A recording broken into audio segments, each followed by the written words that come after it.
Hello students, in this lecture we're moving on to our next chapter, chapter 6 in the book, in which we're going to be talking about the bone and bone physiology and how the bones live and how they work and how they grow and develop and how we repair them. And we'll start off a little bit about bone function and just some real generalized anatomy. There are overall 4 different types of bones: long bones, short bones, flat bones, and irregular bones. Let's take a look at those. Here is the long bone. This is a bone we typically think of. This is a long bone. The humerus, radius, ulna, the femur, the tibia, fibula. These are all long bones. You can see by their shape they're given a long bone. Here's a flat bone, and the flat bones are found. The sternum is one example of the flat bone in your chest, but also the bones of the skull are flat bones, and they have a little bit different shape.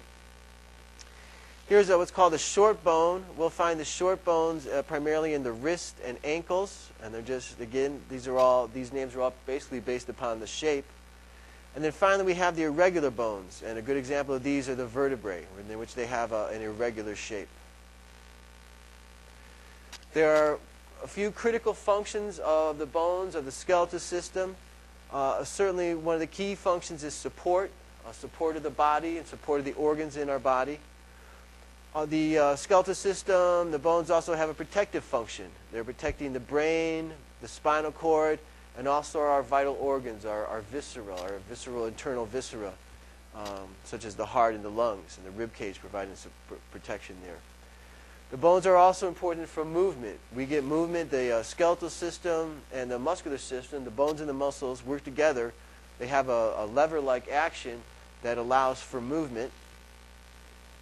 A few more functions. The bones function in storage. They're a major storage site for minerals, in particular calcium is very critical. And they also contain growth factors. Growth factors are hormones involved in growth and metabolism. Another key function of the bones is blood cell formation, and this occurs in the bone marrow, in the inner cavities of the bones, and both white blood cells and red blood cells are produced in the bone marrow. And this is a very minor function, but there's a small amount of energy storage. Triglyceride is a type of fat, and a small amount of fat can be stored in the bone cavities. This is a minor function, by the way. There are 2 overall types of bones. One of them we call compact bone, and the other one we call spongy bone. Let's take a look at those. We'll see them most clearly when we look at the structure of a long bone. And the structure of the long bone, we're going to be talking about the diaphysis and the epiphysis. And the diaphysis is the shaft of the bone, and the epiphysis is the ends of the bone. The diaphysis will have a compact bone structure, and the epiphysis will have a spongy bone structure. So taking a look at that, here is the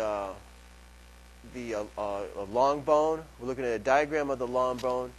And if we cut out a little piece and blow it up, here in this area, here is the spongy bone. And you can see that it's called spongy bone because it has a honeycombed appearance. It's not dense. It has a lot of air-filled pockets, a lot of air-filled spaces. Then next to that, juxtaposed to that, here is the compact bone. And the compact bone is very dense. You see no air structures at all. It's completely filled up with the bone matrix, what's also called the lamella, the bone matrix of the bone. And so the compact bone and the spongy bone have very different structures and ultimately have very different functions. Thank you.